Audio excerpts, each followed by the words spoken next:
again, everybody. Welcome to the Backbone Podcast, where common sense still makes sense in a world that is sick and only getting sicker. And I got to tell you, this Candace Owens is like, she's like a Catholic. What do they call those dogs that they're German Shepherds on steroids?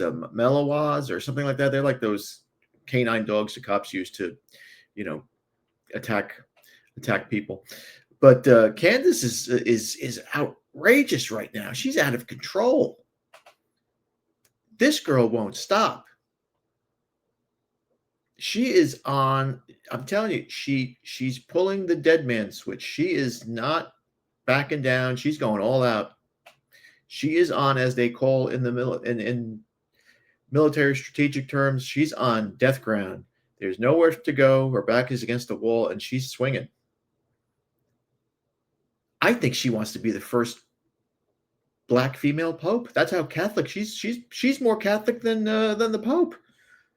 She's on a crusade right now. Homegirl is out of her mind, and she released these text messages or this group chat shit that came on, totally embarrassing that Turning Point USA, who are in absolute shambles over there. Shambles. That widow, Charlie Kirk's widow, I forget her name. That girl, listen, she's half Italian. She's going to take these milk toast country club fruitcakes to the woodshed for fucking up the way they have. But she won't back down on this Israel stuff, on the assassination stuff. Now she's claiming that Kirk told her that a couple of days before he was shot that he was thinking about he was fearful that he was going to get killed. I mean, this is crazy. Where is all this stuff coming from? And the best thing about this all is that it's all true. It's not some woman it's not some, you can't say, oh, she's a conspiracy theorist, she's whacked out of her mind like they've been saying for a couple of weeks. She just produced the results here. Turning Point USA says, no, there was no group chat. Nobody did that. Nobody did this.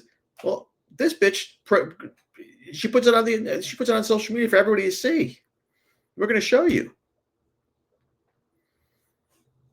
And then Turning Point USA, and they put out these two dudes who look like they are caddies at a golf course. They come out and they're like, well, whatever. I got to tell you something. I don't know if Turning Point USA is a paid service or whatever it is, but any type of organization that gives opinion, reports news, is in the theater of ideas. The minute they lie just one time, they lose all credibility. There is no way in God's green earth you could trust anything that comes out of that organization again. None. How could you? They lied about this. They lied about the guy who supposedly founded this company. And believe me, he wasn't the founder of this company. He was another plant. And we talked about this on a previous podcast where that marriage was arranged. That marriage was this guy's a plant. That woman did this to take control over his possible empire here, which the minute it got big, Charlie bit the dust. But Candace is fighting, and I'm starting to wonder, were these two like kind of funky together? Did Charlie have a little jungle fever? Did he have a little chocolate love for himself too? I want to see the pictures of these kids. She had like 4 kids, like in 4 or 5 years. I want to know what these kids look like. Because if any of them had that weird, bizarre overbite that Charlie Kirk had, her husband's going to have to start asking questions. But enough of my nonsense. Let's go to Candace over here. This is from yesterday, I believe, where she releases look at that scowl too. She's an angry, angry woman. I can't imagine what she's like in bed now with all this stuff going on. She's got to be a ferocious animal. She's got to be like, Foxy Brown or something. You under arrest, sugar. I'm telling you, this is a girl. This is what happens. This is what happens when Christians, more specifically, Catholics are the only Christians, but when Christians go on a crusade for truth, they don't give a shit about their lives, their materialistic stuff. They don't even care about their families anymore. This woman is on a crusade right now, and I don't think it has anything to do with Charlie Kirk. I think this is a much bigger thing than some fucking country club kid who protested Jesus. She's going after all of these social media assholes who betrayed her at the Daily Wire, like Ben Shapiro and this various others. She's going after this guy. I think his name is Josh Hammer, who he looks. You wouldn't want to have him, working at a school. Let's just put it that way. She's even going after Israel, the country, the state that we all have to love and bow to, like Charlie said. She's going after them all. And it's incredible. If you had told me 15 years ago that it would be a black chick who would start to win the hearts and minds and be brave enough to come out with the truth, I would have said, you're fucking nuts. You're out of your mind. I'm in total shock right now.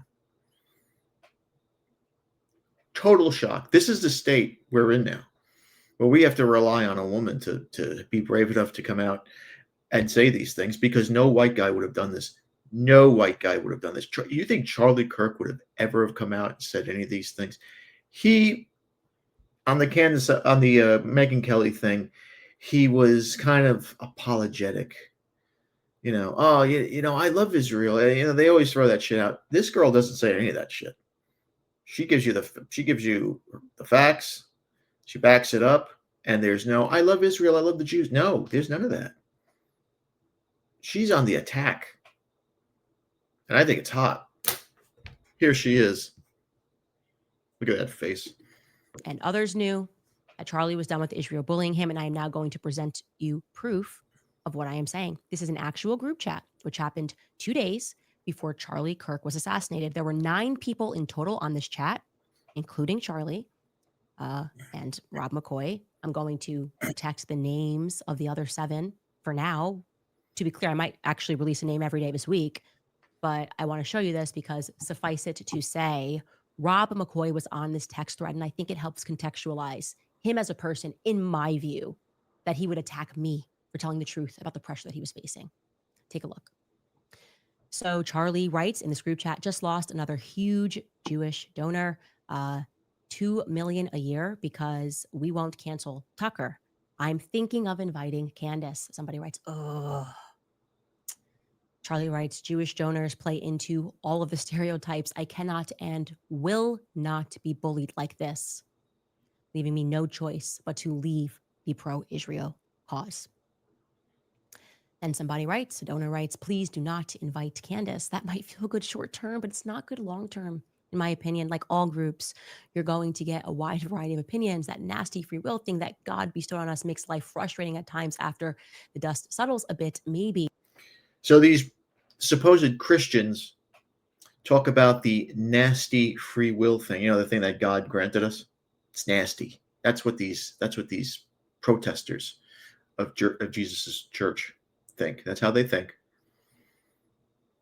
And you notice that Charlie opened up this group chat with the fact that he just lost $2 million. He didn't open up the group chat saying, you know what? I feel great about the direction of this company right now. No, Charlie came out with the fact that he's losing $2 million.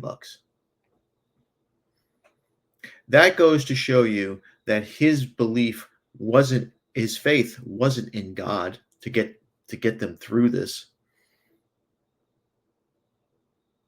His faith, his love was for money.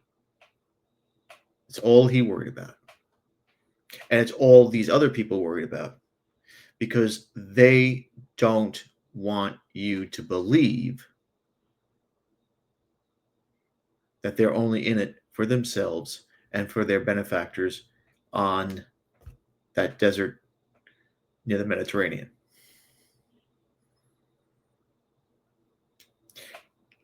Charlie Kirk, and I quote, it's right there in front of you: Jewish donors play into all the stereotypes. I can't and will not be bullied like this. Bullied like what? You lost $2 million. Sayonara, see ya. Wouldn't want to be you. And whoever that donor was, hey, start reporting them. Use your platform to shame these people. Why are you pulling out? What did we say that is making you pull out? No, Charlie's not going to do that. Well, he can't do that now. He's pushing up daisies. But just to point out the fact that this was a money thing, not a spiritual thing, not a conscious thing. It comes down to money with these people, and that's why they're Protestants, not Catholics. So again, this is 48 hours before Charlie Kirk was assassinated. He was very clear and he was very explicit, and he did not back down, not in that Hamptons meeting, which they're all lying about, nor in this text thread. I'm not going to reveal the names of the other 7. Actually, you know what? I disagree with myself 4 seconds ago. Let's just throw in Josh Hammer for funsies. He's on this chat, okay? So what are we to make of that?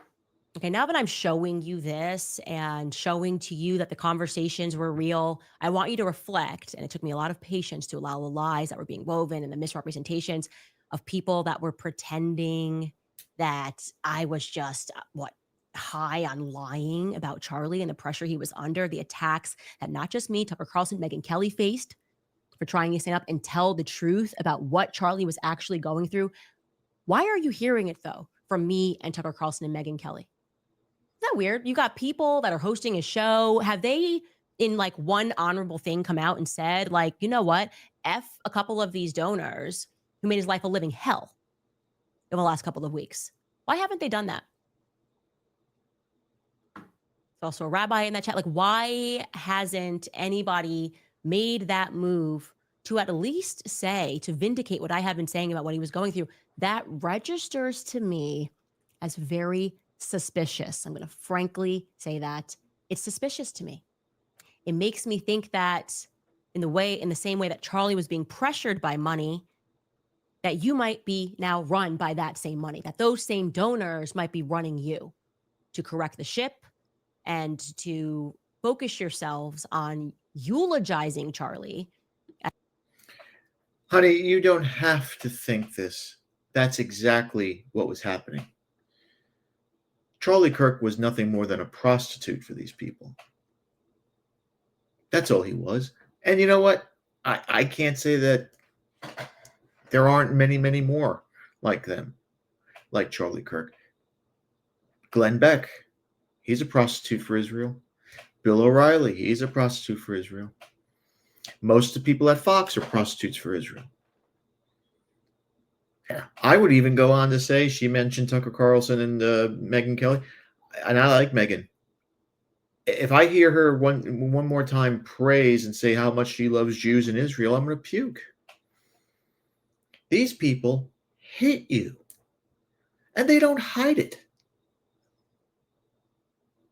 They boldface go on social media, they're rabbis, and the rabbis go and say that they hate Christians and that they want to bring multiculturalism to Europe. They want to destroy the white race in Europe and in America. And they want to destroy Catholicism, because Catholicism is the only thing that can stop them from ruining Western civilization. The only thing. It's not the evangelicals. It's not Protestants. It's not Baptists. They laugh at those people. It's Catholicism that is at the core what they hate, because that is what they recognize as Jesus's church. The new covenant, the new chosen people, not them. And they hate that. So there's nothing to speculate here. There's nothing to wonder about or to, dig deeper. Of course, Charlie was a prostitute for the Israelis. Of course he was. And the only time that he changed his ways a little bit was when all of that footage in Gaza started to come out. And there was just no way, no conceivable way to deny that these Israelis were barbaric savages, what they were doing to these Palestinians over there. This is not a Hamas rant either. But when you start bombing schools during the day, when you start launching missiles into apartment buildings and hospitals, you're not fighting a war. This is genocidal madness here. And this guy, as soon as he started to turn the Christian way, as soon as he started to use the rosary, as soon as he started having priests over his house, as soon as he started attending Mass, as soon as he started wearing the pendant of St. Michael on his chest, that's when all of his ideas started to change. His conscience changed. If this was 20 years ago and there was no social media reporting these things and the footage was out there, Charlie Kirk would have been the same Charlie Kirk you knew 2 years ago. And he would have been collecting that money and he would have had a big smile on his face. Don't get it twisted. He had no choice but to come out and call out the Israelis on this. As something and someone that never once flinched, never once for a single second doubted the Israeli cause.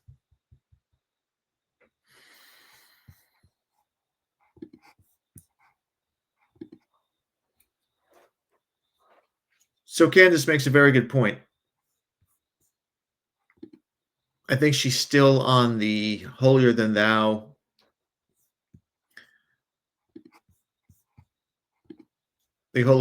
parade of Charlie Kirk.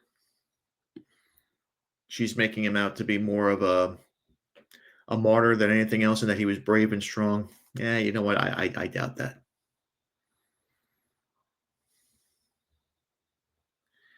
I doubt it very, very much. Now, this video that we're going to have here is going to reveal that Charlie Kirk told Candace that he was afraid for his life. Why would you? Why would you be afraid for your life? Ever since you started turning against Israel, all of a sudden you're having nightmares? It makes you wonder. Now, again, I've said this before. I don't think that Charlie Kirk wasn't a powerful enough person for another government to say, "Hey, we got to get rid of this guy." It just it really doesn't make that much sense to me. He was a milquetoast moderate. He wasn't a flamethrower. He wasn't like a Nick Fuentes. I can understand that. But this guy wasn't that way. He was, he was just another Glenn Beck.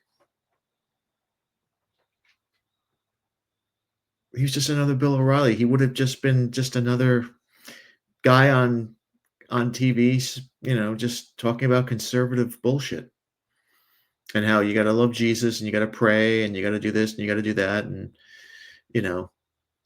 he would have been another Steven. What's the difference between Charlie Kirk and this other knucklehead, Steven Crowder?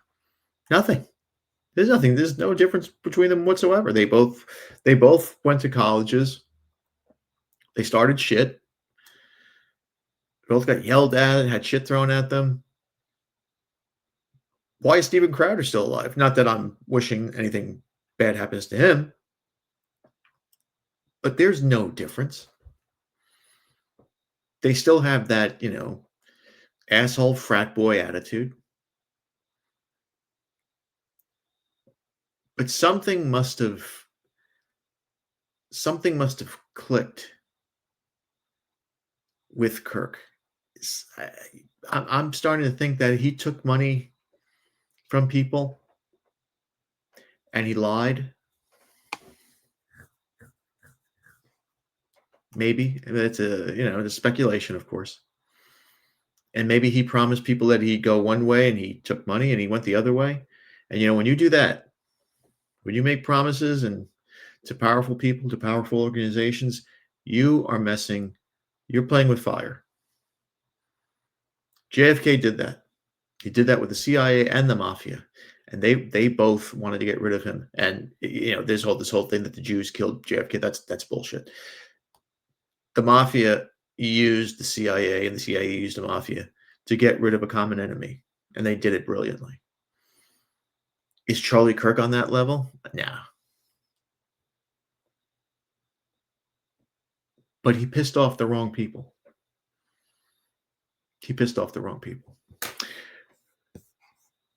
This is Candace today.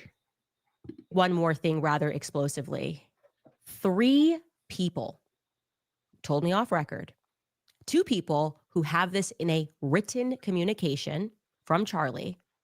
One who is a Turning Point USA donor, and I would say very much one of the white knights in this. The very day before Charlie Kirk died, he expressed that he thought he was going to be killed. He told these people, I think they're going to kill me. Okay. He did not express that to me. So I am telling you this based off the testimony of 3 people. And I am saying this because I hope that these people who I think are good will be inspired to come forward with that. Again, those conversations I had were off record. I honor that. If I say it's off record, it stays off record. But I'm hoping that watching what I am doing and feeling the energy that is rising across the world for people who want to know what the heck happened on 9/10, that, they will be brave and they will say, yeah, Charlie did the day before he died think that he was going to be killed, and maybe tell us, who is they? Well, for once and for all, who is they? Who is the they that he thought were going to kill him? Now, to answer. Well, who are the they? I mean, who did this? And why? I mean, we don't know. Will we ever know? Probably not.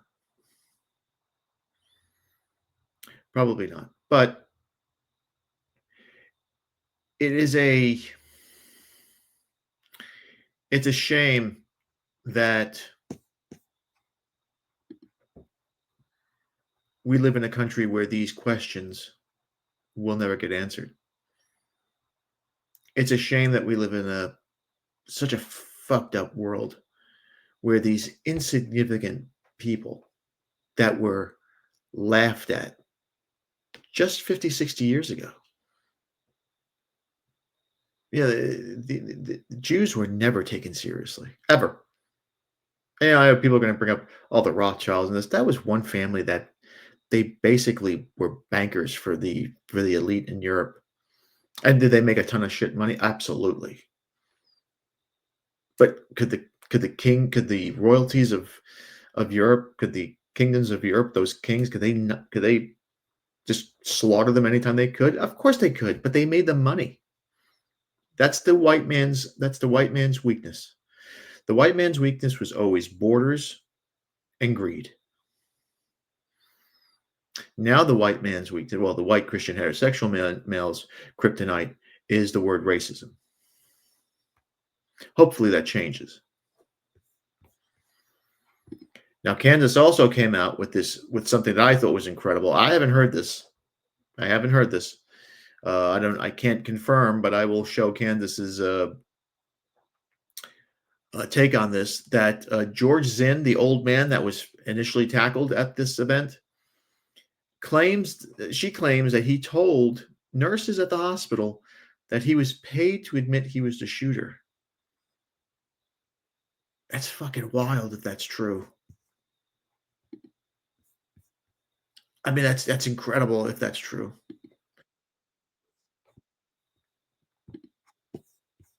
And if I mean, you gotta. This is turning into a fucking circus now. It's turning into a circus. And the more this goes on, the less and less people care about Charlie. Now they're going to worry about the conspiracy, right? I mean, JFK is just 3 letters. Charlie Kirk's, nobody will care about him. His wife, I tell you, I've been seeing pictures. That girl is just, she's living it up. He must have been the most boring,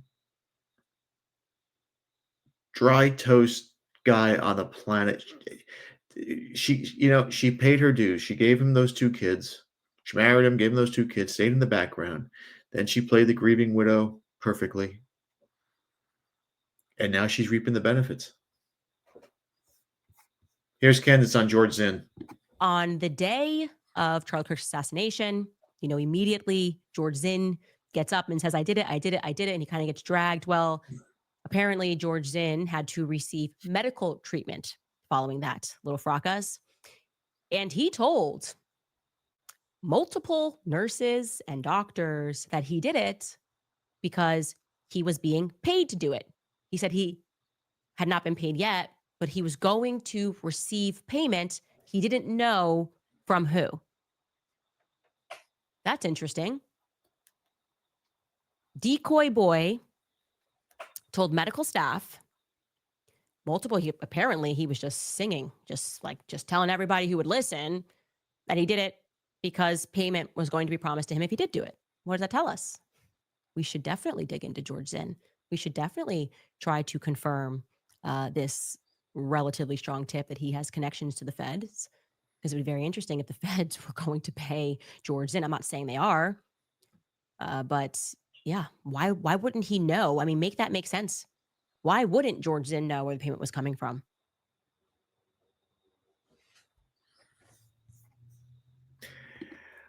I wonder if he was getting $7,000. Oh, that's a bad joke. But anyway, it just gets weirder and weirder and weirder. And what I like what I like about this whole thing on all these clips, and this is the last clip I'm going to show you before we say goodnight, was the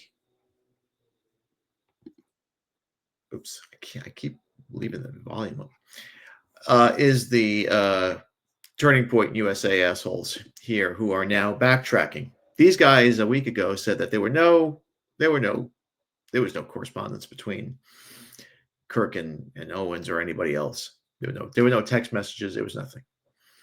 Well, Candace releases the text messages, and now these morons who lost all credibility, if they ever had any, now they're sitting here trying to deflect, and they're blaming Kirk for this, saying that, well, Charlie didn't mean for them to get out in public.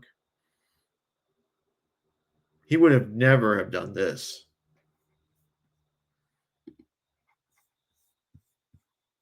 Douchebags. Whoever follows these guys, you really need to have mental help. Charlie was loyal to people that he had shared history with, right? He was asked, I think this may be what you were about to say, Blake. He was asked about Candace before in public, and he would always say, listen, we're friends. He would never say an ill word about her. And if people, tried to force him to do that about Tucker or whatever, he would always be defiant because he didn't want to be morally blackmailed. Exactly. Charlie was loyal to people who had ever been friends to him, whether it was very old donors or just people who had worked with Turning Point. Yeah. And as long as they were not. Well, apparently he wasn't very loyal because the Israeli donors that wanted to give him $2 million for his support, they didn't feel he was loyal to them. This is a big question here. These guys, and again, they make me want to puke when I look at them. These guys are claiming that Kirk was very loyal to everyone that he knew, but apparently not, because he was losing sponsorships.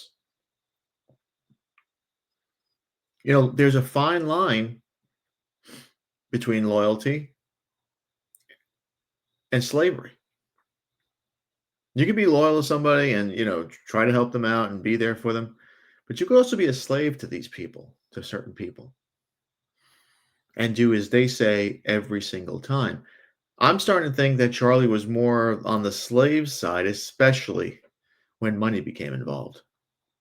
You can't keep an outfit like this working unless you get big bucks. And supposedly he was getting a tremendous amount of money, and he's getting a tremendous amount of money from the Israel lobby.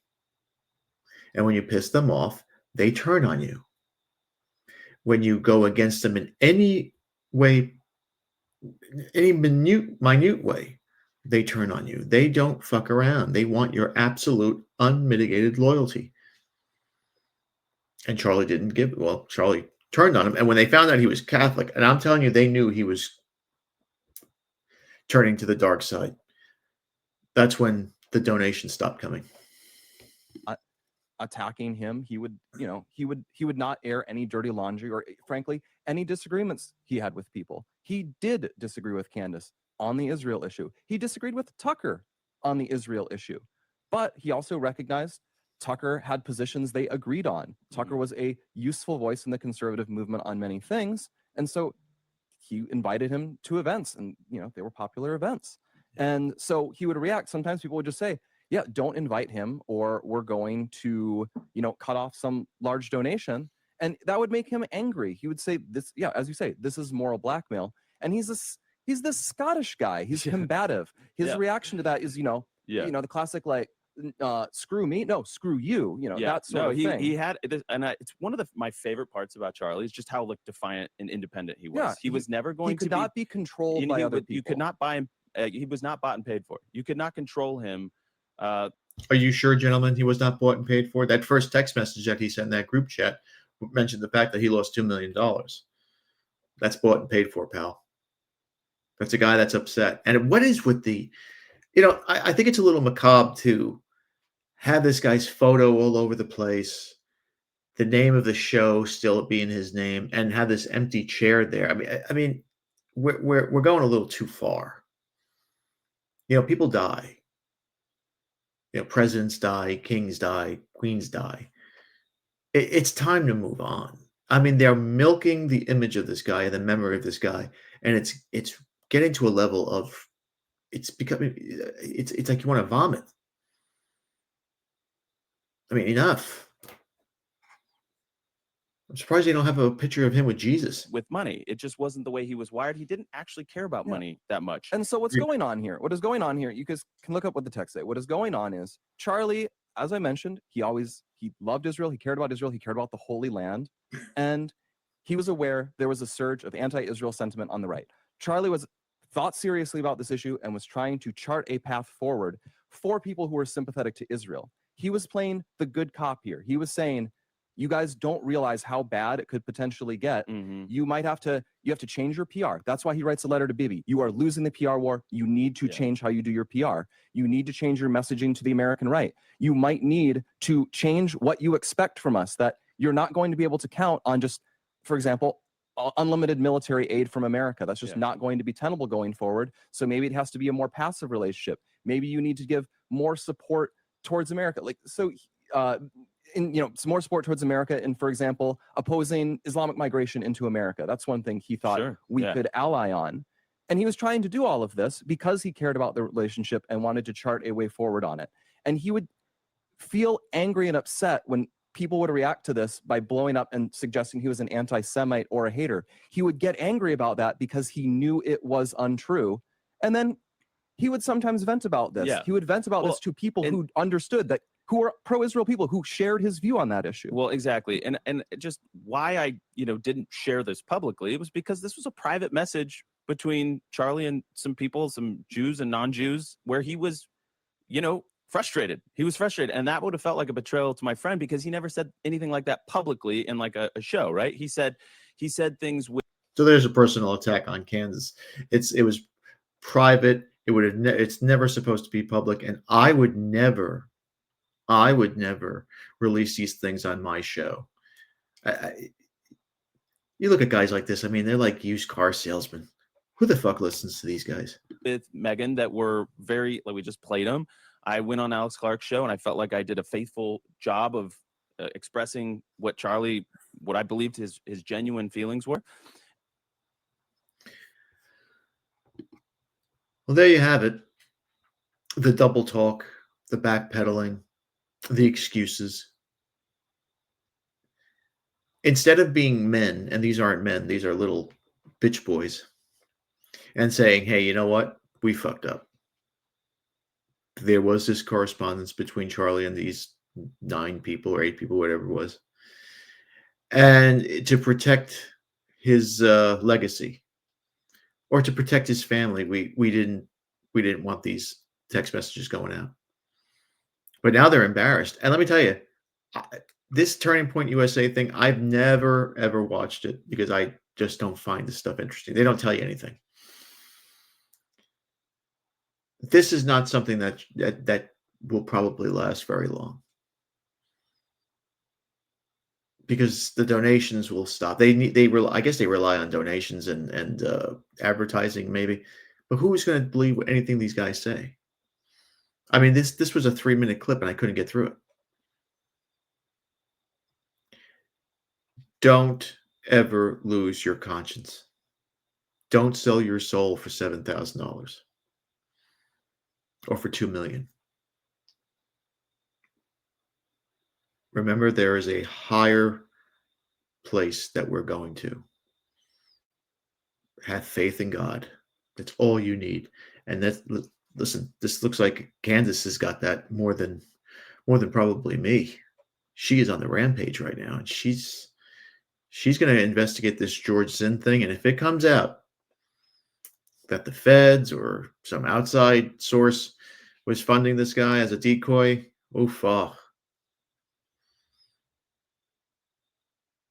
forget it. And let me tell you, I'm starting to hear little rumors that, and I think it's mostly nonsense, but that this woman, Charlie Kirk's widow, that she wasn't very happy with this marriage either. So all this stuff is just happening. All these little coinky dinks are just way too coinky dinky. Don't sell your souls, my friend. Don't sell your souls. And that's my 2 cents. Thanks again for watching. Please like, subscribe, comment, and share. Remember, my friends, Satan is always busy. Always busy. Be a man, have a backbone, because masculinity and common sense are worth standing up for. And remember, if it ends in an ism, it's a mental disorder. We'll see you later.